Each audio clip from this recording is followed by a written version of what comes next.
જામનગરમાં બિસ્માર રસ્તાઓ અને ખાડા પૂરવા સ્થાનિકોએ જાતે મહેનત કરવાનો વારો આવ્યો છે। જામનગરથી રાજકોટ હાઈવેથી જામનગર કંડલા હાઈવેને જોડતા 20 ગામના અંતરિયાળ રસ્તાનું સમારકામ હાથ ધરાયું અને એક સેવાભાવીએ ગ્રામજનોના સહયોગથી સ્વખર્ચે રોડનું સમારકામ શરૂ કર્યું। 20 ગામના ગ્રામજનોની માંગણી બાદ તંત્રની કામગીરી ન થતા સેવાભાવી દ્વારા કામગીરી કરવામાં આવી। દ્રશ્ય આપ જોઈ રહ્યા છો, હાલ રામપર ગામ પાસે જે લોકો છે તે અગરબત્તી કરી અને નારિયેલ ફોડી રહ્યા છે, ખાતમુહૂર્ત કરીએ છે। એમની સાથે જ સીધી વાત કરીશું। શું કહેશો, શા માટે ખાતમુહૂર્ત કરવું પડ્યું? આ રસ્તા ઉપર અત્યારે આપ ઊભા છો અને ટ્રેક્ટરો અને જેસીબી લઈને પણ આવ્યા છો। અહીંયા હું આ રોડ ઉપર નીકળ્યો, પોઝિશન બહુ ખરાબ જોઈ બાકી, એટલે આ સરપંચને મળ્યો અને બધી વાત કરી કે મારે આ કરવું છે બાકી, બરાબર।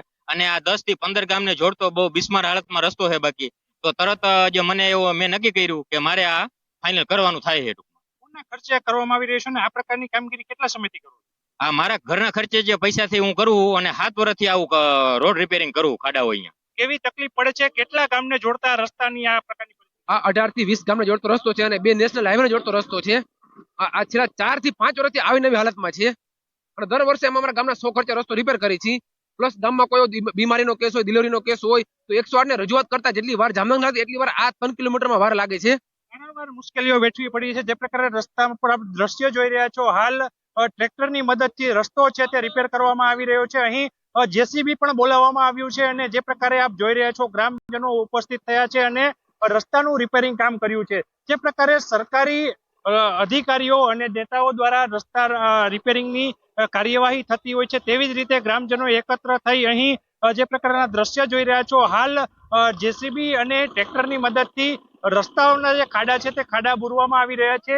જે પ્રકારે લોકો છે તે લોકો રોડ રસ્તાનું સમારકામ કરાવી રહ્યા છે। જે કામ સરકારને કરવું જોઈએ એ કામ હવે લોકો આગળ આવી રહ્યા છે। અરવિંદભાઈ નામના જે વ્યક્તિ છે, વ્યક્તિએ સ્વખર્ચે આ રસ્તાનું સમારકામ શરૂ કર્યું છે। ગ્રામજનોના સહયોગથી અત્યારે જાત મહેનતને જિંદાબાદ કરી અને છેલ્લા ઘણા સમયથી જે રસ્તાની તકલીફ હતી એ તકલીફ દૂર કરવા માટે કાર્યવાહી છે તે શરૂ કરવામાં આવી છે। જામનગર રાજકોટ હાઈવેથી કંડલા તરફ જે જોડિયાનો હાઈવે છે, જોડતા 20 ગામો જેટલાનો જે અંતરિયાળ રસ્તો છે, આ રસ્તો હાલ સમારકામ કરવામાં આવી રહ્યો છે। ત્યારે સરકારને પણ શરમ લાગે એ પ્રકારની પરિસ્થિતિમાં લોકોએ હવે કામગીરી કરવાનું આરંભ્યું છે। કેમેરામેન મનસુખ કામળિયાની સાથે કિંજલ કારસરિયા, ન્યૂઝ 18 ગુજરાતી, જામનગર। સુરત જિલ્લા કોંગ્રેસ દ્વારા ખાડા પૂરો અભિયાન હાથ ધરાયું। કામરેજમાં કોંગ્રેસના કાર્યકરો દ્વારા જાતે જ ખાડા પૂરી તંત્રને જગાડવાનો પ્રયત્ન કરાયો। કામરેજ વિસ્તારમાં ઠેર ઠેર મસમોટા ખાડા પડ્યા છે। ખાડા રાજથી વાહન ચાલકો અત્યંત પરેશાનીનો સામનો કરી રહ્યા છે। અનેક વખતની રજૂઆત બાદ પણ તંત્ર દ્વારા કોઈ કામગીરી નહીં કરવાનો કોંગ્રેસે આક્ષેપ મૂક્યો। મનપાએ કામગીરી ન કરતા કોંગ્રેસ કાર્યકરોએ સ્વખર્ચે રોડના ખાડા પૂરીને વિરોધ દર્શાવ્યો। વિરોધ પ્રદર્શનમાં સુરત જિલ્લા કોંગ્રેસ પ્રમુખ સહિતના કાર્યકરો ઉપસ્થિત રહ્યા હતા। ભ્રષ્ટાચારના કારણે બિસ્માર બનેલા રોડ હોય, બિસ્માર પડેલા જે બ્રિજો છે એને ઉજાગર કરવા માટે વિદ્યાર્થીઓ પરેશાન છે। નાની નાની સ્કૂટી અને બાઇક લઈને નીકળનારા તમામ પરેશાન છે। એમના પ્રશ્નોને ઉજાગર કરવા માટે આ એક કાર્યક્રમ આપ્યો હતો। ટૂંક સમયમાં જો આ ખાડા ભાજપના શાસન દ્વારા પૂરવામાં નહીં આવે તો ઉગ્ર આંદોલન કરવામાં આવશે। અંદર એ લોકોના શાસકના લોકો અંદરના ઝઘડા એ લોકોને કામ કરવા દેતા નથી એકબીજાને, અને કામ કરવું નથી। અમુક લોકોએ તો ખાલી ફોટાની શોબાજી કરવી છે। દાહોદ જિલ્લામાં અપૂરતા ખાતરને પગલે ખેડૂતો મુશ્કેલીમાં મુકાયા। ચોમાસાની સિઝનમાં ખેડૂતોએ ખરીફ પાકોનું વાવેતર બાદ હવે ખાતર મૂકવાનો વારો આવ્યો છે। પાક તૈયાર થવાની આરે છે, ત્યારે દાહોદ જિલ્લામાં ખાતરની અછત સર્જાઈ છે। જો સમયસર ખાતર નહીં મૂકવામાં આવે તો પાક નિષ્ફળ જાય તેમ છે।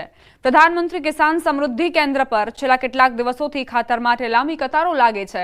ખાતર લેવા આવેલ ખેડૂતોએ ન્યૂઝ 18 ગુજરાતીને પોતાની વેદના જણાવી હતી। ખાતર નથી મળતું એને હારો પીડા થઈ રહી છે ભાઈ। આજુબાજુમાં ગાડીઓ ઉતરે એમ કે તે ત્યાં 500 રૂપિયા લે, તે 500 રૂપિયા મૂળ લઈને આવ્યા હોય ઓછામાં મળે એમ કરી। અહીં 270 વતાડે ભાવ, સરકારી ભાવ 280 નો, તે ઠેકે આવે ત્યારે તમારો ભાવ લે એમ કે। અને ખેતી કરવાની 300 રૂપિયા દહાડી આલવાની, એમ મજૂરોને આલવાની, 1000 રૂપિયાની મૂળમાં કેવો ઓરવાની, બસ 2 3 4 5 થેલીઓ લઈ જવાની હોય એમાં બધે ખેતી વગાડવાની, તો પછી કમાઈને છોકરાને ખવડાવવાનું।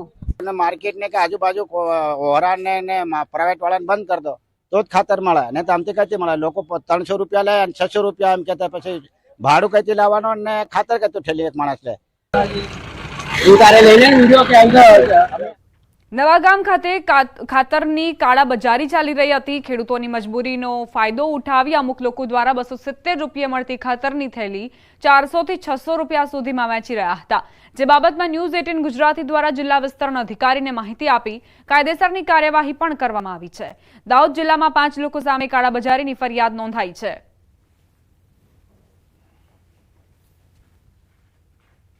યુરિયાની આપણને 2 દિવસમાં આપવાની ખાતરી આપી છે અને આવશે એક યુરિયાની રેક ગોધરા ખાતેથી તથા આઈપીએલનું પોર્ટ પાસેથી પણ આવતીકાલથી ખાતર આવવાનું શરૂઆત કરવાનું છે। તે આપણા જે ખાસ સેન્ટરો છે દાહોદ, લીંબડી અને જે માંગણીવાળા સેન્ટરો છે એમને પ્રાયોરિટી આપવામાં આવી છે।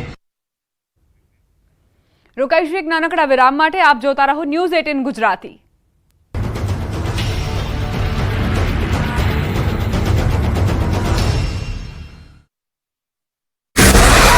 લાંબા વિરામ બાદ ફરી એકવાર વલસાડ જિલ્લામાં વરસાદી માહોલ છવાયો। સવારથી જ જિલ્લામાં વાદળછાયું વાતાવરણ હતું અને બપોરે વાપી અને આસપાસના વિસ્તારમાં થોડા સમય સુધી ધોધમાર વરસાદ વરસ્યો, જેના કારણે વાપીના રસ્તાઓ પાણી થઈ ગયા। તો જિલ્લાના અન્ય તાલુકા ધરમપુર, કપરાડા, ઉમરગામ, પારડી અને વલસાડ તાલુકામાં પણ વાદળછાયા વાતાવરણ વચ્ચે છૂટોછવાયો વરસાદ વરસ્યો। વરસાદ વરસતા વાતાવરણમાં ઠંડક ફેલાતા લોકોએ ગરમી અને બફારાથી રાહત અનુભવી, તો રોડ પર પાણી વહેતા થતા વાહન ચાલકોને ભારે હાલાકી થઈ। સુરેન્દ્રનગરના લોકોને સિંચાઈની અને પીવાના પાણીની સમસ્યા નહીં થાય। સુરેન્દ્રનગરનો ધોળીધજા ડેમ 95% ભરાઈ જતા તંત્ર એલર્ટ થયું છે। ધોળીધજા ડેમ ગમે ત્યારે ઓવરફ્લો થઈ શકે છે। નર્મદા ડેમમાંથી પાણી છોડાતા લોકોને નદીના પટમાં ન જવા સૂચના અપાઈ છે। રતનપર, જોરાવરનગર, વઢવાણ, મેમકા, ભડિયાદ સહિતના ગામના લોકોને સતર્ક રહેવા સૂચના અપાઈ છે। ઉપરવાસમાં ભારે વરસાદ થતા ધોળીધજા ડેમમાં પાણીની પુષ્કળ આવક થઈ છે। સુરેન્દ્રનગર શહેરમાં આવેલો ધોળીધજા ડેમ 95% ભરાતા ખેડૂતો ખુશ થયા। નર્મદાના પાણીનો પ્રવાહ વધતા ડેમ વગર વરસાદે ઓવરફ્લો થવાની શક્યતા છે। કોલકાતાની મેડિકલ કોલેજમાં જુનિયર મહિલા ડોક્ટર પર દુષ્કર્મ અને હત્યાની ઘટનાના વિરોધમાં સતત બીજા દિવસે ગુજરાતમાં પડઘા પડ્યા। તબીબોએ સમર્થન આપ્યું છે। હોસ્પિટલોમાં ઇમરજન્સી સિવાયની તમામ સેવાઓ બંધ રાખવામાં આવી। અમદાવાદના તબીબો પણ હડતાળ પર ઉતર્યા। મેડિકલ કોલેજની ઓપીડી બંધ રહી। સાથે જ મેડિકલ એસોસિએશનથી ઇન્કમટેક્સ સુધી રેલી યોજી આઈએમએ સાથે સંકળાયેલી હોસ્પિટલ, સબ સેન્ટર અને ક્લિનિક સવારથી બંધ રહ્યા।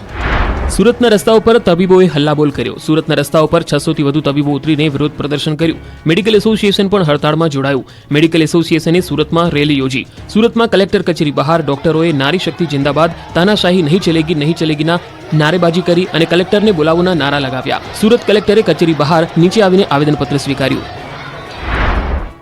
રાજકોટના તબીબોએ પણ રોષ પ્રગટ કર્યો। ખાનગી હોસ્પિટલના તબીબો પણ હડતાળમાં જોડાયા। તબીબોએ ઓપીડી બંધ રાખી વિરોધ નોંધાવ્યો। પીડીયુ કોલેજથી ડોક્ટરોએ રેલી કાઢી। તબીબોની સુરક્ષાને લઈને કાયદો ઘડવાની માંગ સાથે કલેક્ટરને આવેદનપત્ર આપ્યું।